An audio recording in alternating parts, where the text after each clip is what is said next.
हमको किसी का भरोसा नहीं है, अपने भरोसा पर। साहब कबीर ने कहा, रे बंदे कर ले आप निबेरा, अपना भरोसा पर चलता हूँ। यही नहीं, अभी और सुनिए। मेरा मैना क्या नहीं जानता है, किस ग्रंथ की बात को नहीं जानता है, इसलिए इसका कीमत है 1 लाख रुपया।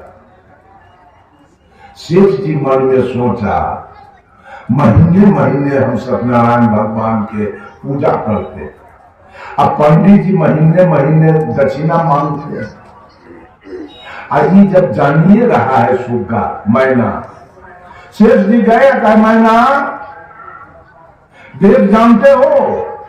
तो मैना कहा इसमें क्या शक है, सत्यनारायण भगवान के कथा जानते हो?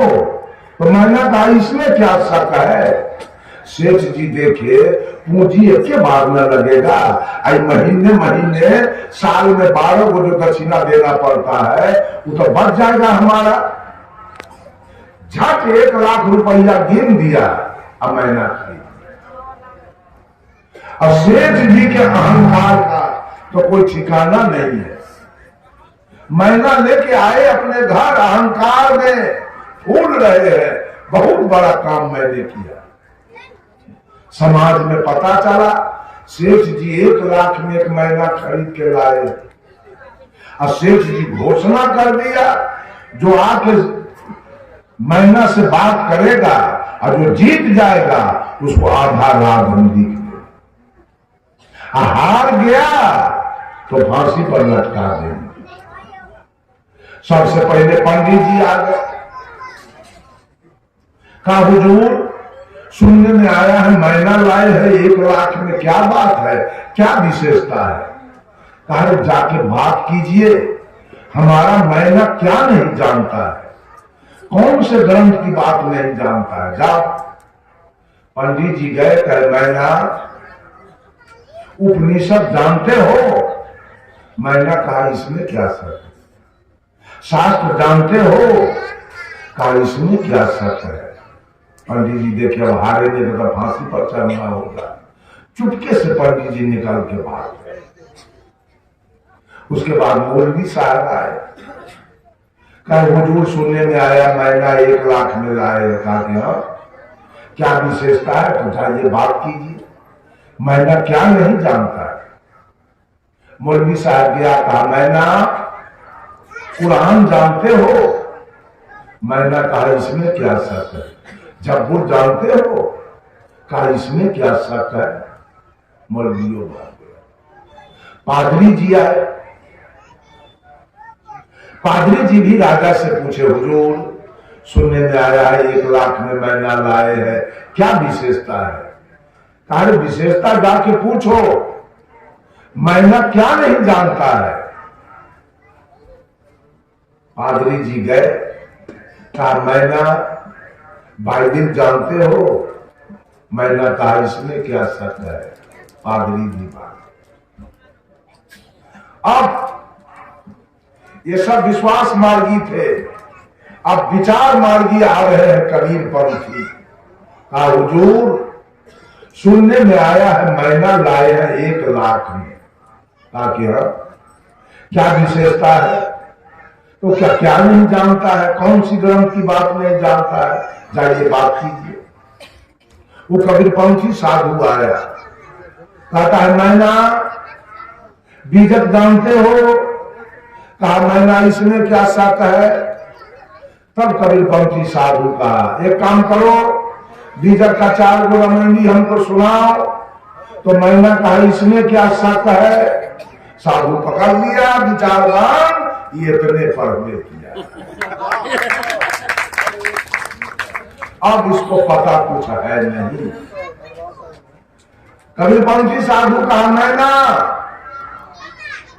तुमको शक हो चाहे नहीं, हमको पूरा शक है, तुम कुछ नहीं जानते हो। तो मैना कहा इसमें क्या शक है। कबीरपंथी साधु गया, सेठ से कहा हजूर आपका मैना कुछ नहीं। सेठ जी तो फूले हुए थे अहंकार में, पचक गए, चेहरा काला पड़ गया। बाप रे, 1 लाख का सवाल। सेठ जी अपने गए, मैना कुछ नहीं जानते हो। मैना कहा इसमें क्या शक है। तब सेठ जी कहे, मैना इसका मतलब हमारा 1 लाख रुपया डूब गया। मैना कहा इसमें क्या शक है।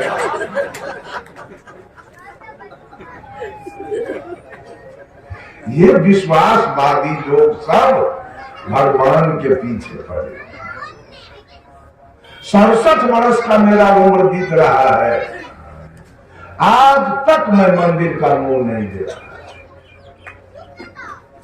मैट्रिक तक की पढ़ाई मैंने किया था, कभी सरस्वती की मूर्ति को मैं प्रणाम करने नहीं गया।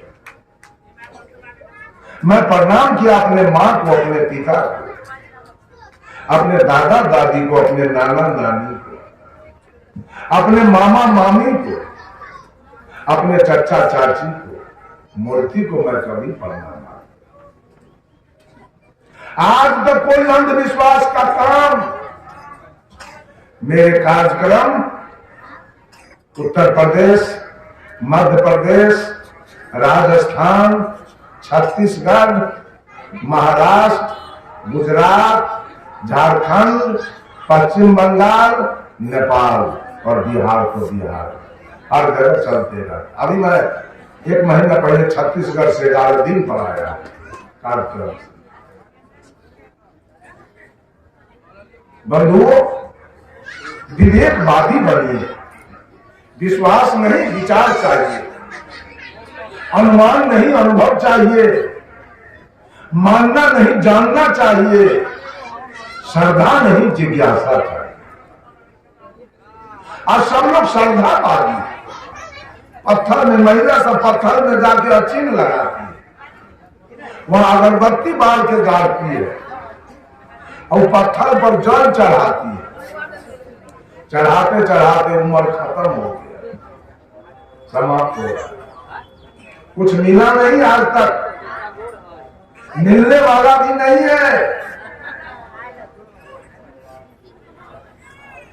एक जादव जी थे, नेताजी, अब बड़े धनवान।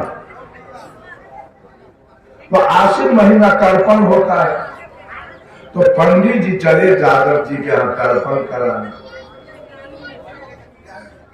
जब पंडित जी जादव जी के घर के निकट पहुंचने ही वाले थे, झोला में हाथ दिया तो कुछ नहीं, कुछ भूल गए घर ही। अब देखा और क्या करें, जादव जी का है बदमाश, आप कुछ भूल गए घर, आप घर जाएंगे तो बहुत समय लग जाएगा। उसी जगह खरहौरी था, उसी में से पंडित जी कतरा उखाड़ दिए। कतरा उखाड़ के कूस के जैसे गिरा उड़ा पार के उसको बना दिया। गए जादव जी के हाथ में कूस घुसा दिया। मंत्र पढ़ाने लगे, तर्पण कीजिए। तो जादव जी कहे, पंडित जी ये तो कूस नहीं लग रहा है, ये तो कतरा है। तो पंडित जी क्या कहे, अहिर गलेरियम कतरम कूसम, अहिर गलेरियम कतरम कूसम, कि जादव और गलेरी के लिए कतरे कूस होता है। पढ़िए, जादव जी बेचारे देखे झंझट करने से तो कोई फायदा है। अहिर गलेरियम, अहिर गलेरियम पढ़ के पानी दे दिए।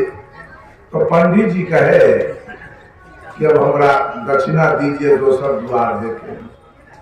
तो जादव जी कहे, पैसा तो नहीं है पंडित जी। तो कहा कुछ औने पानी दे दीजिए ना। तो जादव जी तराजू लेके अब बेरी में गए।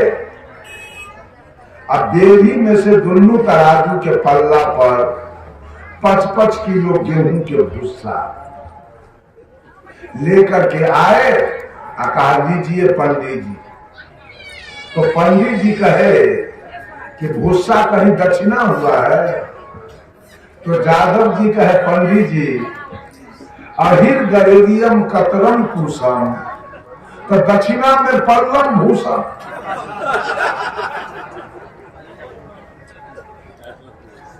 अहिर गरेरी के लिए कतरा कुश होता है, तो पंडित जी के लिए भूषा ही दक्षिणा है। बेचारे चुप हो गए। बंधुओं, बहुत बहुत साधुवाद। जिस लड़के का विवाह है, जिस लड़की का विवाह है, स्वतंत्र रूप से वेद के से हटकर अलग होकर जो विवाह संपन्न कराया जाएगा, बहुत ही कल्याणकारी मार्ग हमारे नेताजी जो राम सिंह यादव जी है, इनको मैं साधुवाद देना चाहता हूं, मैं इनको धन्यवाद देना चाहता हूं। ऐसे ऐसे लोगों का जरूरी मुझे भी है, इसलिए मैं इनका निमंत्रण तो तुरंत स्वीकार कर लिया। मैं अवश्य आपके यहां आऊंगा। बंधुओं, सुधरने का युग है। और माता बहनों से भी मैं कहता हूं, पैसा बड़ा मेहनत से कमाया जाता है, पैसा का दुरुपयोग न करे। ये देवी देवता भूत प्रेत तीरथ वर्त में पैसा को खत्म करने से अंत में कुछ हाथ नहीं आएगा। ये पैसा को बचाइए, उस पैसा से बेटी को पढ़ाइए। और ये महिला सब शिव चर्चा में लगी है। अच्छा, एक बात बताइए, भगवान कितने हैं? भगवान कितने हैं हिंदू में? 56 करोड़। और एक देवता के नाम लीजिएगा तो काम चल जाएगा। घर में 10 गो आदमी हो और एक आदमी को भोजन दिया जाए और 9 को नहीं दिया जाए, तो घर कैसा रहेगा? जलेगा कि बचेगा? अभी 56 करोड़। एक बात और जानिए, ये सब बिगाड़ू है, घर बिगाड़ने वाली है। सब महादेव जी 3 भाई थे। बड़का भाई है ब्रह्मा, मझिला भाई है विष्णु और छोटका भाई है महादेव। अब देखिए, घर बिगाड़ू वाला धंधा। एक भाई से इनको जरूरी है और 2 भाई से कोई जरूरी नहीं। हरिंद्रानंद की तरफ तेज, तो वेद का अनादि मंत्र है ओम नमः शिवाय। तो ओम में है 5 मात्रा, और जोड़ ऊ जोड़ म जोड़ अर्धचंद्र जोड़ बिंदु, और ब्रह्मा ऊ विष्णु म महादेव अर्धचंद्र अद्या और बिंदु निरंजन। ये 5 का नाम से ओम बना है।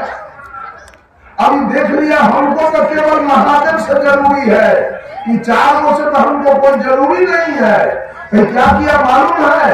ओम शब्द काट के हटा दिया और छोड़ दिया नमः शिवाय, कि केवल शिव को नमन कर। एक शिव के पूजा करने से हो जाएगा कल्याण, और विष्णु को गर्दन घुमा दिया तब, और ब्रह्मा को वो टंगड़ी तोड़ दिया स्वर्ग में जाने के बाद तब क्या होगा? राम किधर गए, कृष्ण किधर गए, हनुमान किधर गए, दुर्गा किधर गई, काली किधर गई?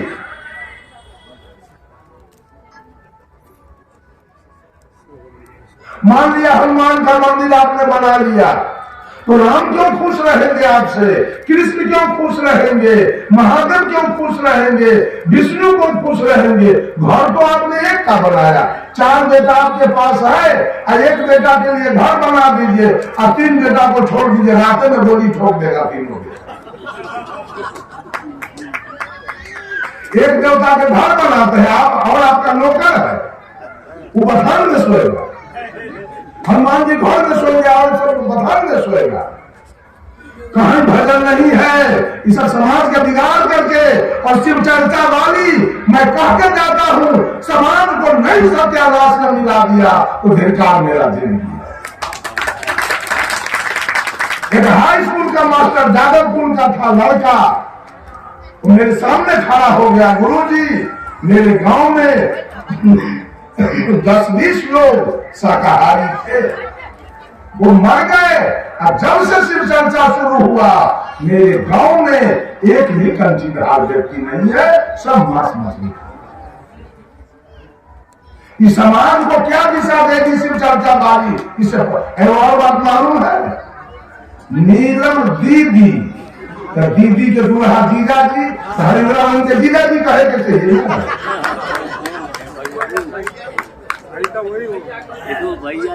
अन्ना हरिंदर भैया तो नीलम भौजी।